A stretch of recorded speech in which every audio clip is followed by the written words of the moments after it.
Thank you very much, Vijay Kumar Singh ji. My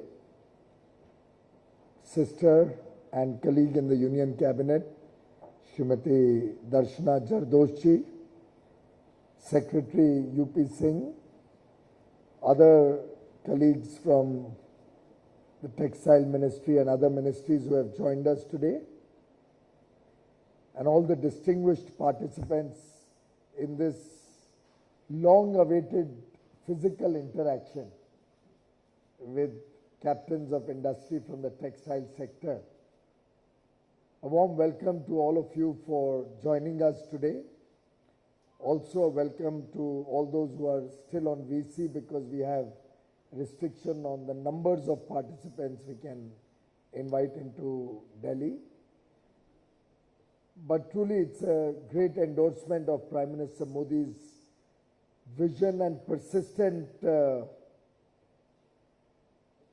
work towards rapidly expanding the vaccination drive that more than 50% of India's adult population today stands covered with at least a single dose of vaccine, because of which we are able to meet here today.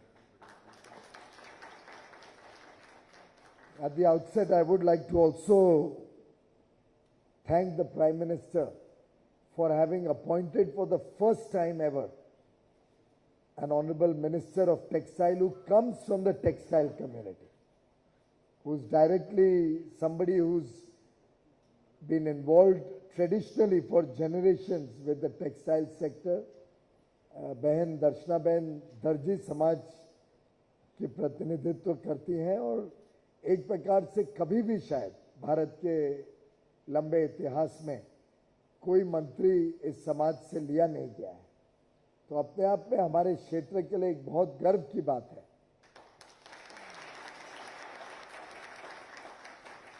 और मैं समझता हूं जितना दर्शना बहन आपकी समस्या समझ सकते हैं उतना और कोई, ना मैं भी या और कोई टेक्सटाइल का मिनिस्टर या अधिकारी नहीं समझ पाएगा।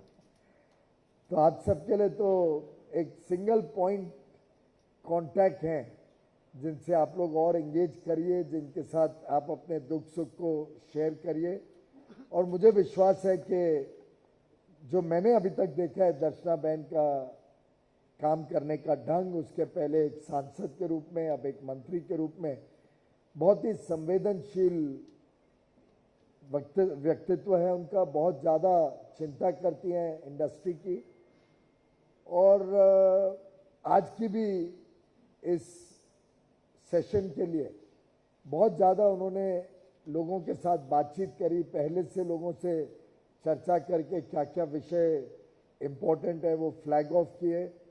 तो मुझे लगता है हमारे लिए एक बहुत अच्छा संजोग है कि दर्शना बहन इस इंडस्ट्री में अब आई हैं और आप सब के लिए एक नेतृत्व देने के लिए अब हमारे पास दर्शना बहन का पूरा सपोर्ट रहेगा। I must say I'm really delighted also at the way the textile sector has shown commitment, resolve, and the willingness to engage with bigger and bolder targets. I'm delighted that nobody has objected to the target of 44 billion, not that it's a great target, while Vijay Singh ji in his presentation said it's an ambitious target. I beg to differ with that. We've been vacillating at about 30, 40 billion for the last 10 years now. Nothing to be very proud of. And it's time that we, while of course achieving the 44 billion this year, lay the groundwork, the foundation in this next 4-5 months so that we can truly achieve the 100 billion target that has been discussed today, that some of the stakeholders also spoke about. I don't know by when. That's something that will emerge from some of these interactions and some of the actions that we take and some of the actions that industry takes. But I can assure you that nothing less than 100 billion will satisfy, I'm sure, any of you, and certainly will not satisfy the government led by Prime Minister Narendra Modi. He's a person who has very, very high expectations from the textile industry. He comes from Gujarat, and you all know that Gujarat is the nerve center, the hub of the textile industry today. In fact, a lot of what my home city of Mumbai lost because of a variety of reasons went into Gujarat in a big way. So today is the time that really we need more competition amongst states, just like we have competition amongst industry participants, to try and capture the business. And that's the competition that we will see in the Mitra scheme also, when we have to finalize the 6 or 7 industrial parks, textile parks. We'll be doing it on a challenge route, looking at states giving commitments for land, labor laws,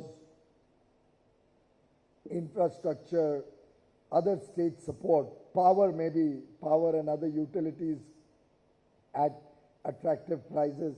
And I've started this dialogue with different states. Some of the states have already shown willingness to come forward.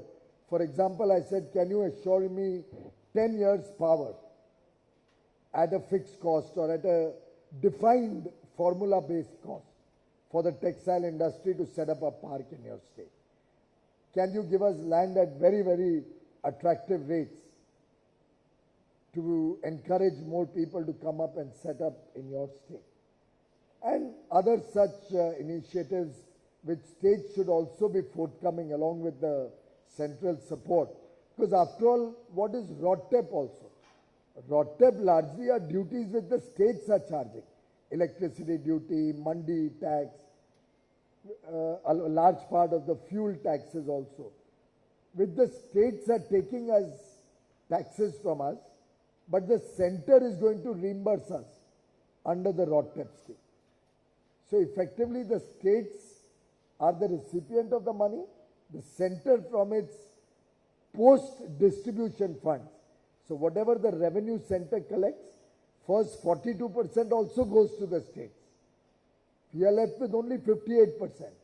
From that we will be paying RODTEP to all of you, to those, or ROSCTL, to those sectors which get each of these schemes. So I think it's important that states also should be a participant in our effort to make the industry more competitive. We are working with the states. I have noted the point which one of the delegates mentioned about states not fulfilling their commitments, particularly payment of incentives in time. I have already started that dialogue with one state which has been brought to my attention by some of the exporters, which made very tall promises, attracted a lot of investment, but suddenly is not fulfilling its commitments. And only day before yesterday I have highlighted that to the concerned minister of the state. I'm hoping that some action will be taken soon in that regard.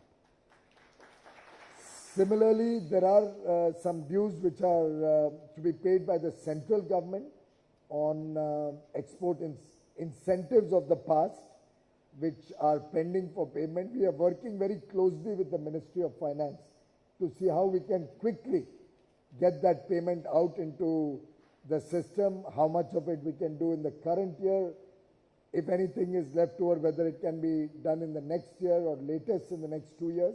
But our effort is to try and front load as much of the old dues of the incentive regimes, so that that money also will become available for the industry, including the textile industry, for your working capital and other investment requirements.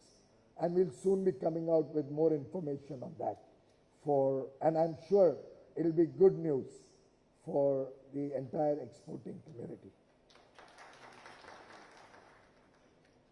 Incidentally, at the outset, I also want to make it very clear, some of the participants spoke about that we were getting carpets, for example, towards the end, said we were getting 5-6% incentives earlier, RODTEP has come down.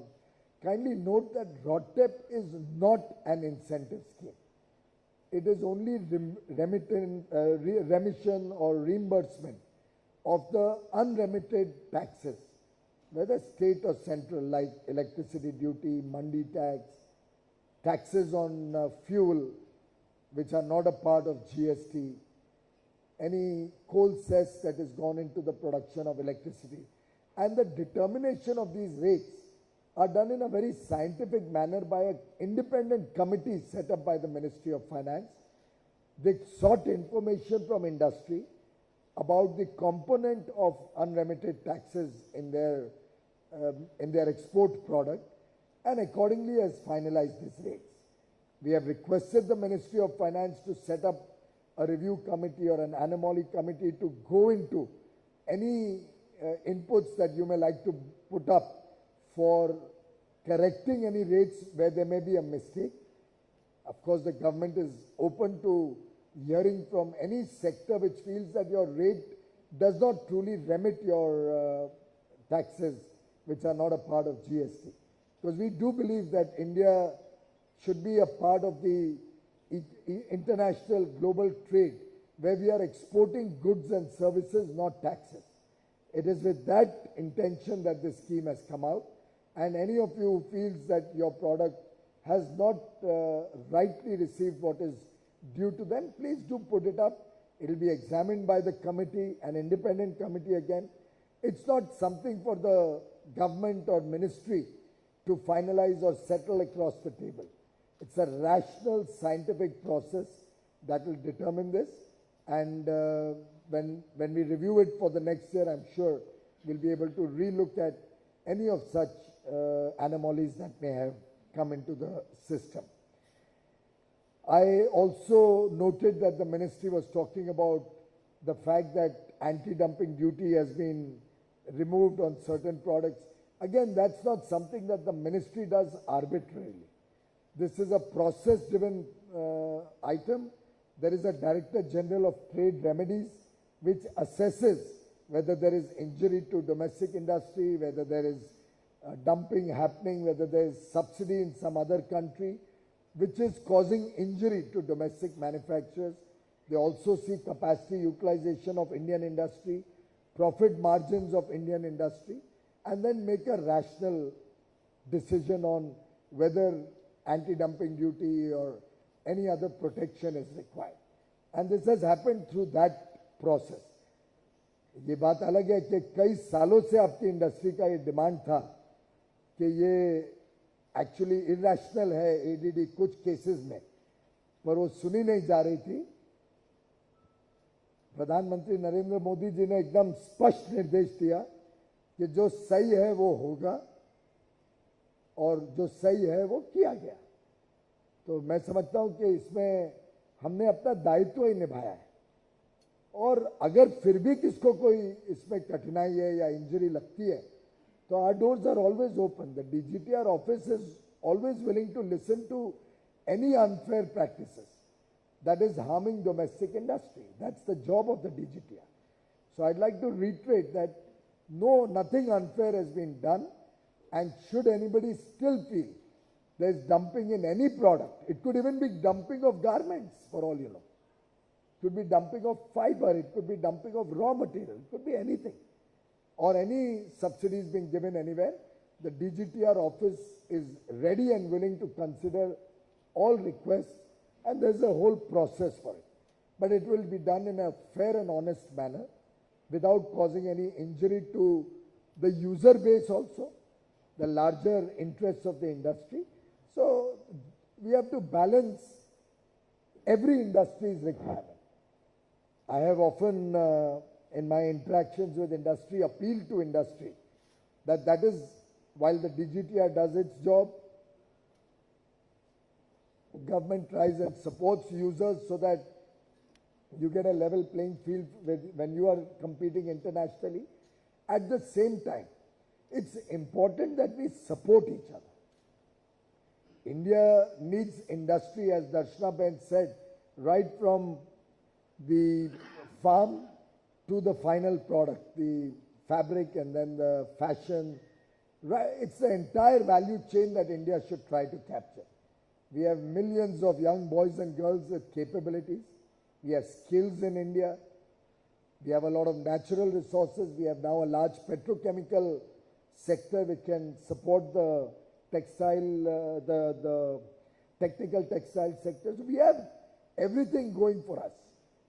But it should not be that my sector needs protection, the other sector does not need protection. We have to work as a team, what Prime Minister Modi often calls the Team India concept. Can we work as a team textile industry concept and see that we also support each other? After all, COVID has taught us this lesson. And a lot of countries in the world today are realizing that if you are over-dependent on foreign countries for certain critical elements in your value chain, you can suddenly be left with a serious problem on your hand. So when we wanted to make vaccines, we realized that there's a large number of items which we are totally dependent on imports. And fortunately, we had very good relations built over several years and a lot of painstaking effort by Prime Minister Modi and the Ministry of Foreign Affairs. Also, the Vaccine Maitri program by which we gave vaccines to other parts of the world. Of course, some people criticize it, but they don't realize that it was thanks to that the rest of the world supported our ramp up of vaccine manufacturing so that we can give 1.35 crore vaccines in one single day. The only country in the world to do it. But that could happen because the world looks upon India as a trusted partner. But at the same time, we have to start supporting each other in our domestic industry and capture the entire value chain in India.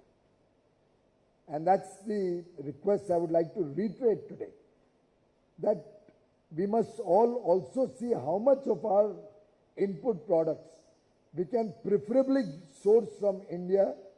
Our own stakeholders have to ensure that we are cost competitive with international pricing. We have to ensure that we look at economies of scale wherever there is potential to grow our businesses so that we become not only internationally competitive but in fact lower than international prices. That will help us both to export our product and meet the domestic demand. And then you won't have to worry about imports becoming a threat to your industry. So I would urge all of you to also look at economies of scale, and the PLI scheme is largely focused keeping that in mind, that India needs some global champions.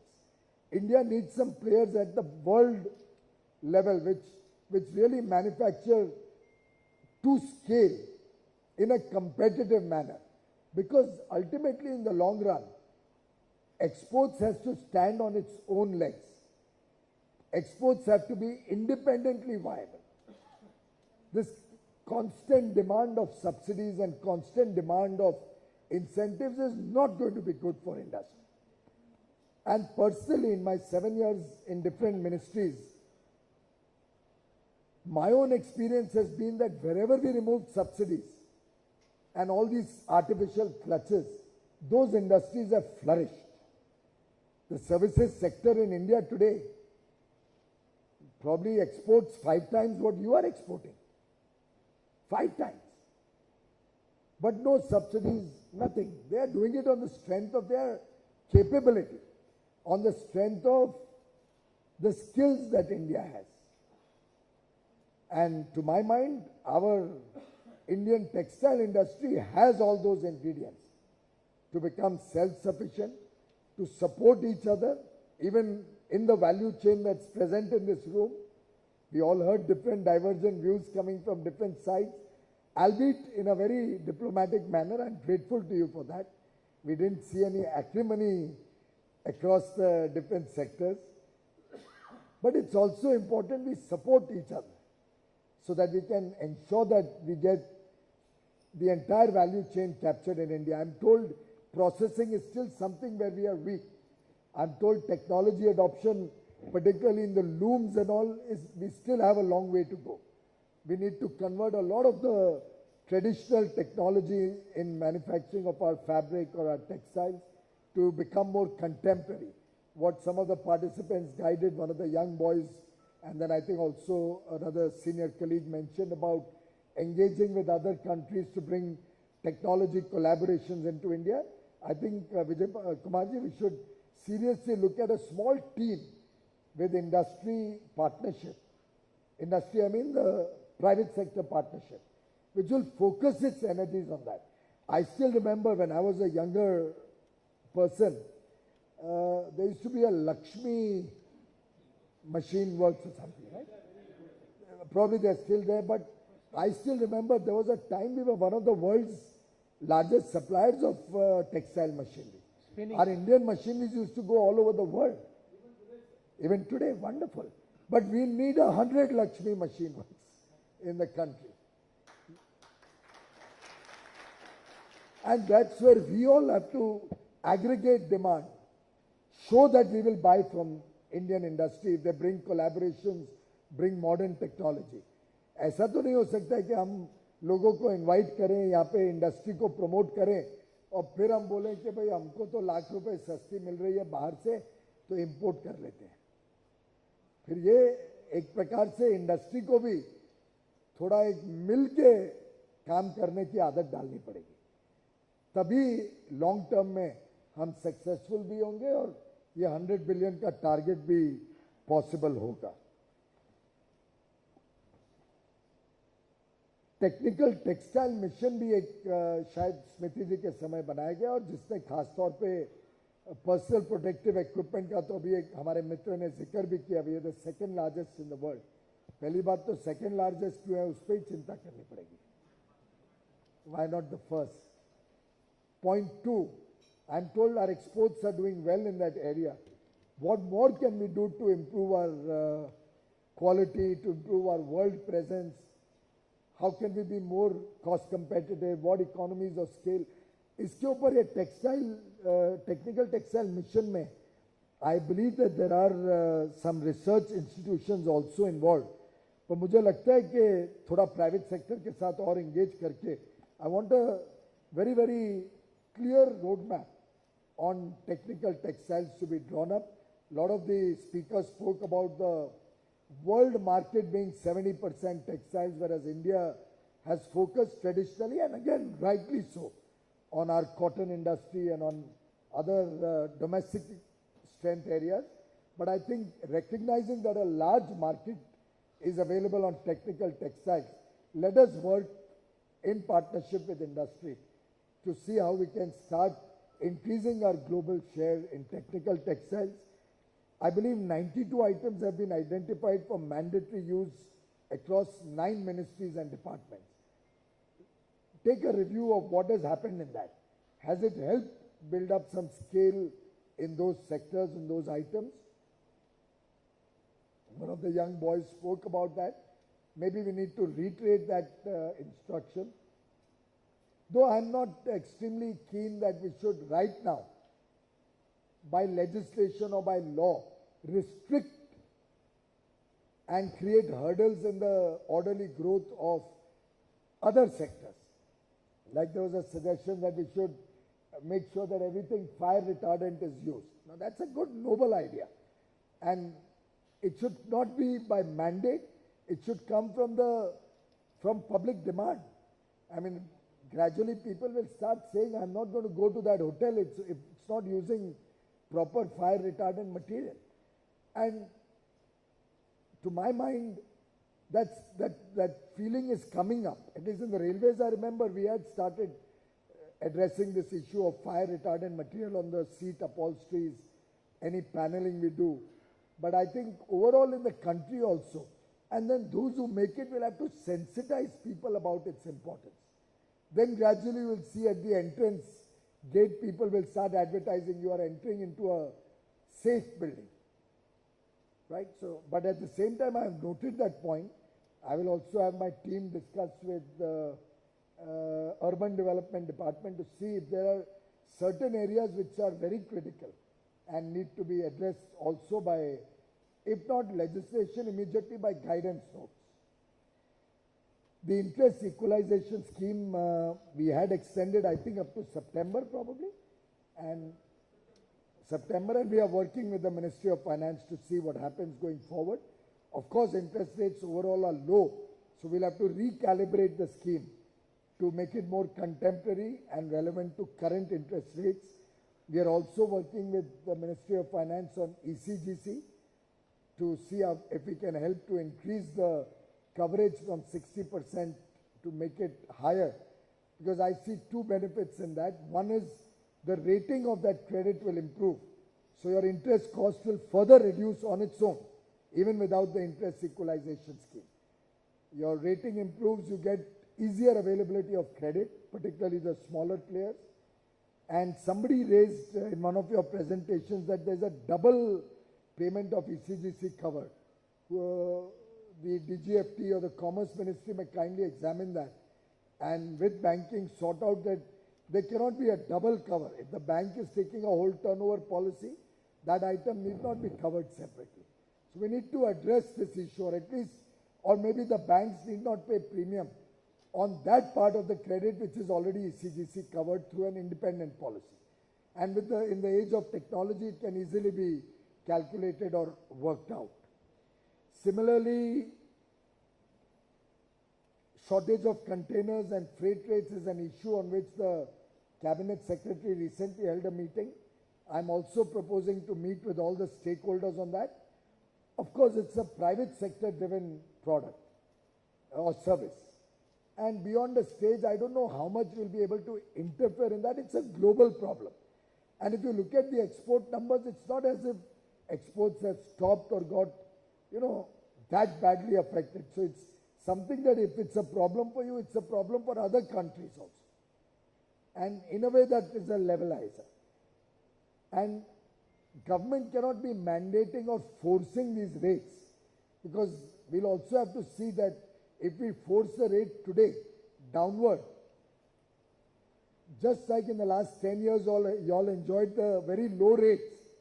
Tomorrow, if they come to us when the rates go down and say, now you increase the rate upward to make our business also profitable.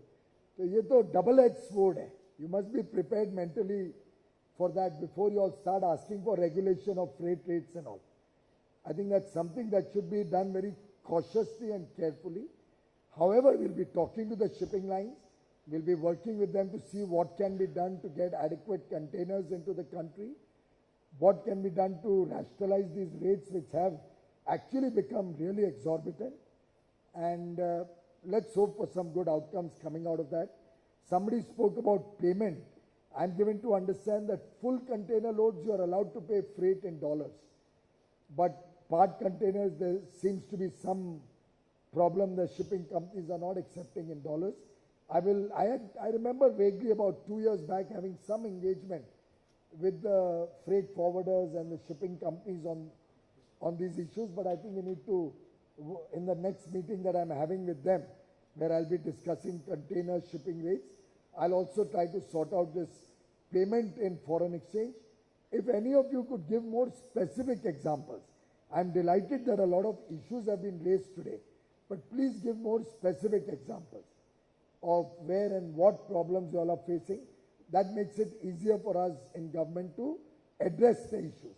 So somebody said customs doesn't work 24 hours. Or on holidays, he did mention JNPT. DGFT may kindly take that issue up with customs. But at the same time, wherever you find that there is any problem in DGFT, for example, which comes directly under me, in any of our textile ministry departments, you find a problem in anything to do with state or central government machinery anywhere. If you give us more specific details, it'll truly help us to resolve your problems faster. Congestion at Petropol, UP Singh, kindly talk to the Chairman Railway Board. Okay, Land Port Authority. Please talk to them and see. I know that there is a restriction of the number of trains that Bangladesh allows into their country from India, but maybe we can use MEA's help to try and expand that. I've already flagged off with MEA and the Home Secretary, and if required, I'll talk to the Home Minister. I think you need to come up with a holistic plan to improve all our land border or land custom stations. I think all of them require an infrastructure upgrade. They all require some beefing up of services. But at the same time, don't make the proposal so fanciful that it gets into a loop. Essential items can be done with a very low-cost budget. So I think if you, for example, there was some proposal I received of some 300 odd crore rupees for one land station. that will get into a long loop. But when I saw all those items, I thought many of those could be done more effectively and could be downsized in a very small budget, but which would have an immediate impact on the exporters. So always look at the low-hanging fruits first and try to push that and improve all our border trade with Bangladesh, Nepal and all these countries.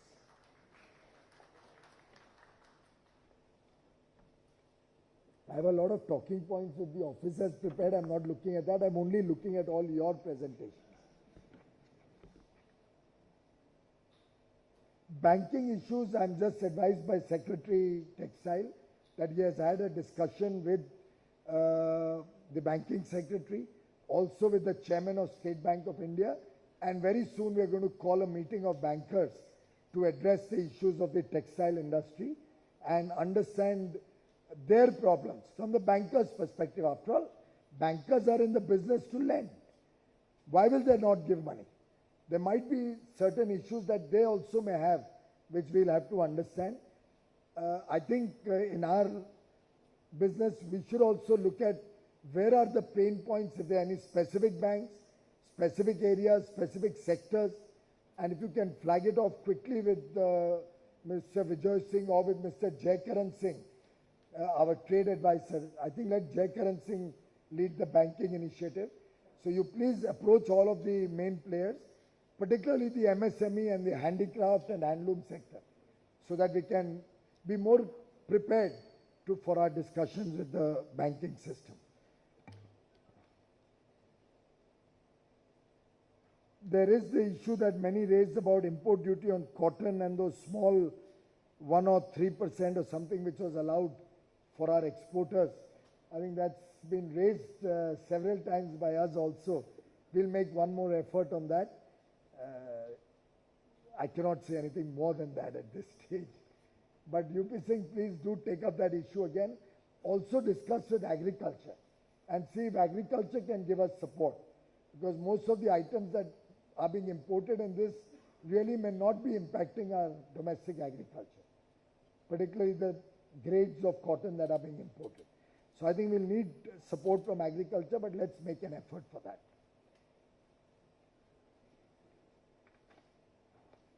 The issues about free trade agreement and getting a market access are very much before me.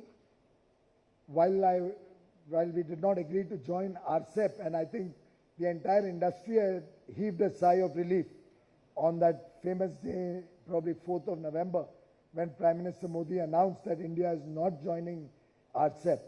I think the entire country heaved a sigh of relief. And what we had got in legacy, because ultimately this was a decision taken somewhere in 2011 or 12 that India will join RCEP.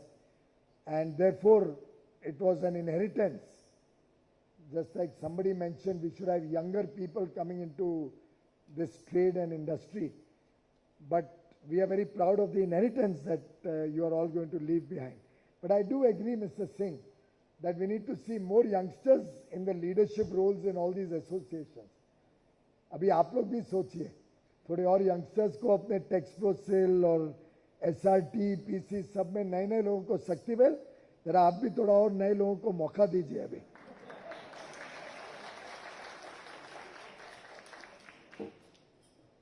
और आप इनके मार्गदर्शक बनिए.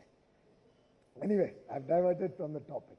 We had received RCEP in inheritance, but after going through the whole process, we realized that it would literally not benefit our Indian industry as much as we would be, let's say, opening up the Indian market to the others. But at the same time, there are other countries where there is a transparent, rules-based trading opportunity, where there is democracy and where we can be confident that both sides will benefit. So we are engaged with an advanced stage of discussions with UK, for example. We have launched negotiations with EU, though I think UK will happen faster, at least the early harvest. EU is a longer drawn process with 27 countries. UAE and Australia are promising FTAs or PTAs which we could look at in the near future. Canada had shown interest, but COVID actually put us on a back foot over there. So we are working with different countries to see how we can expand our engagement and market access. If there are any non-tariff barriers, please give specific information of those non-tariff barriers. So we can, in the part of our engagement, also raise those issues. But bear in mind, one problem that I face when I'm doing FTA negotiations, an industry cannot say open access for me. I want access in the other country. But please don't allow them to come to India. That doesn't work. It has to be a two-way traffic. Of course, you don't open access equitably, but there's some sort of reciprocity that every country demands. Just like we demanded in RCEP. And when we didn't get it, we walked out. Similarly, I think all of you should also now remember and recognize that India will also have to look at opening up more if we want other countries to open up to us. As regards Bangladesh, please realize that it's a LDC. And because of it being an LDC, it has access all over the world at zero duty. बार-बार आप लोग ये विषय उठाते हैं, जरा इसकी गहराई को समझिए. इंडिया भी जब LDC था, तो हमको भी जीरो ड्यूटी एक्सेस मिलता था. वियतनाम, आप कई बार हमें वियतनाम का उदाहरण देते हैं. EU के साथ FTA, फलाने के साथ इतना मार्केट एक्सेस है, they are growing so fast. उन्होंने लगभग 100%, 100% they've opened up their country for imports as a part of this FTA. If you all are all ready for that, please come back to me. So, when you take this example, and it sounds very good in a speech from your side, and it sounds very bad on my side to be saying this probably, but these are certain realities which will help us make, rational requests and move forward. And believe me, despite all this, I believe Indian textile industry has the strength to go to that 100 billion target in a very fast and quick time frame. So I can assure you, all of us will work with you as a team. Today's discussions have actually inspired me to become more ambitious because I saw a lot of positivity in the room, saw a lot of positivity in your comments. I saw a lot of confidence in what you said. And textiles has been our traditional glory. India is known worldwide for our textiles, for our handicrafts, for our handlooms, for our khadi, for the lovely linen that we make, for our carpets, for our silk. It's time we unleashed this huge potential. Ladies and gentlemen, you are the ambassadors of India to the world. With your support and with the effort more to value add in India, and as Benji said, right up to our fashion.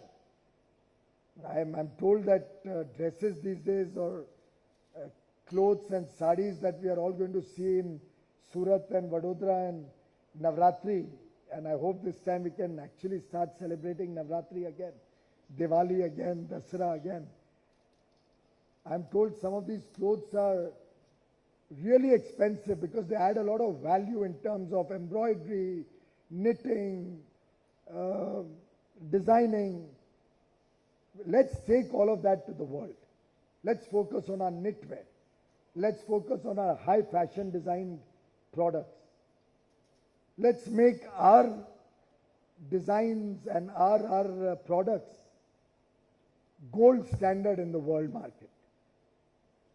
And believe me, with that kind of quality, we can truly capture much, much larger markets for our Kashmiri shawls, for our Kanchipuram saris, for the Bandhani from Gujarat, from the Paithani from Maharashtra.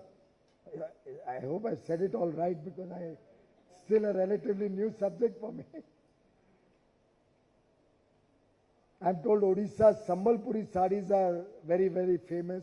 All of these is our strength, ladies and gentlemen. And let's all work together to take these to the world, to show to the world India's strengths. Let's go for much bigger and bigger ambitious targets going forward. I've settled for 44 billion with a heavy heart for this year, but next year it will have to be much, much more ambitious. Our technical textiles, our man-made fibers, our handloom, our khadi, our handicrafts, all have to contribute. And collectively, my sense is that domestic production has to grow to $250 billion. It's very much doable. लगभग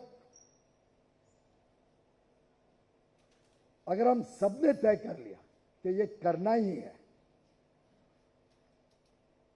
तो 20-25 लाख करोड़ का एक industry, textile industry बनाना मुश्किल नहीं है.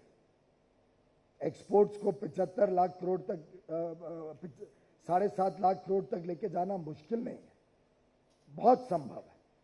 और आपका एक क्षेत्र है जो सबसे ज्यादा रोजगार उत्पादन करता है. आपका एक क्षेत्र है जो देश के घर घर, गांव गांव, गली गली में लोग इसके साथ जुड़ सकते हैं. इससे ज्यादा डायरेक्ट पेनिट्रेशन महिलाओं को आत्मनिर्भर बनाने का और कोई सेक्टर नहीं है जो अपॉर्चुनिटी आपके पास है हमारे देश की महिलाओं को सशक्त करने के लिए. तो मेरा मानना है अब हम सबका दायित्व तो बढ़ जाता है, हम सबको मेहनत और करनी पड़ेगी आगे चल के. और अंत में मैं सिर्फ इतना कहूंगा, और वैसे मैं बोरो कर रहा हूं भगवान बुद्ध का एक कहा गया मार्गदर्शन. भगवान बुद्ध ने एक बार कहा था, I never see what has been done. I only see what remains to be done.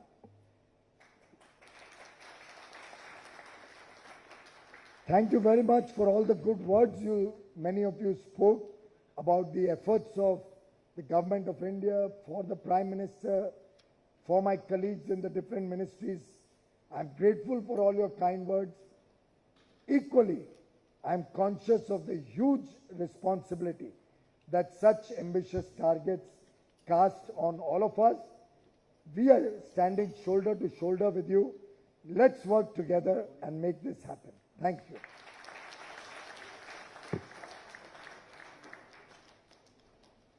Mr. Jayakaran Singh ji, please kindly vote of thanks for his Trade Advisor, Ministry of Textiles. Sir, thank you very much for giving so encouraging word. I think all participant is appreciating that and will certainly receive. मित्र, आप लोगों से एक लंबे अंतराल के बाद हम लोग